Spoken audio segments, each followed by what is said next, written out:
Eli mä eilen aamulla pöhisin, tai aamupäivällä pöhisin vähän. Tässä on nyt mitä mä oon tehnyt. Tää on tällä hetkellä vaan mun koneella. Ja se tarkoitus olisi ehkä, jos on rahaa, niin ostaa sitä ja kaikkea. Mutta joo, tässä on, ja kaikki nämä tekstit on niinku placeholdereja, että niihin pitää miettiä jotain järkevää. Ja mulla ei ole mitään visuaalisia taitoja, niin joku voisi miettiä sitä. Ehkä lukea siellä tehtävissä, mutta joo, tää on niinku kotisivu, siinä on hieno kuva, sitten siinä on meidän IG ja kaikkea. Ja sitten tähän pitää saada joku teksti, joka niinku kertoo, että mitä me ollaan ja mitä me tehdään. Ja ihan mitä vaan muuta halutaan. Ja sitten on tämmönen hieno, en tiedä onko se joku footeri tai joku, jossa on noin meidän jutut. Joo. Ja sitten on tämmönen tapahtumakalenterin ominaisuus.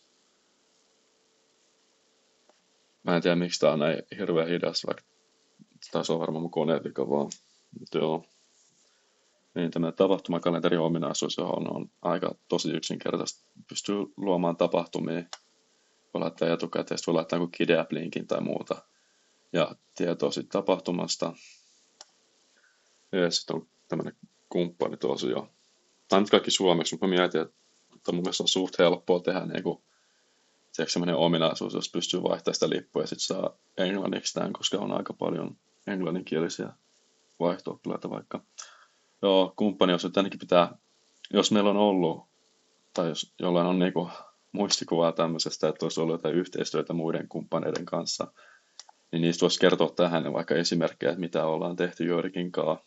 Ja muutenkin tähän pitää joku pöhinäteksti tehdä. Ja sitten on tämmöinen hieno formsi, joka lähettää tällä hetkellä mun sähköpostiin sitten jonkun viestin.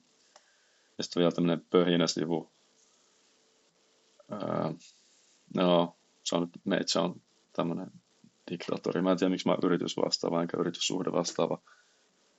Mutta joo, tähän voisi sitten kans laittaa, kertoa vaikka jotain, että Ardenturisin hallitus kokoontuu aktiivisesti kuukausittain ja jotain meidän tavoitteista ja syvistä motiiveista sun muista. Ja sitten niin mä kans kirjoitin sinne Wordiin jotain hienoa näistä kuvista, että voisi tehdä ja muuta. Ja joo. Ja sitten tärkeintä on se, että tai toivon, että joku heittäisi jotain ideoita tai palautetta tai tekisi jotain tän eteen, koska musta tuntuu, että mä oon itse vähän tätä maankelisten kanssa osittain. Ja jos on mitään teknistä osaamista, niin saa ottaa mua kanssa tekemään tätä. En oikein tehnyt. Kiitos paljon, kun kuuntelit. Hei hei.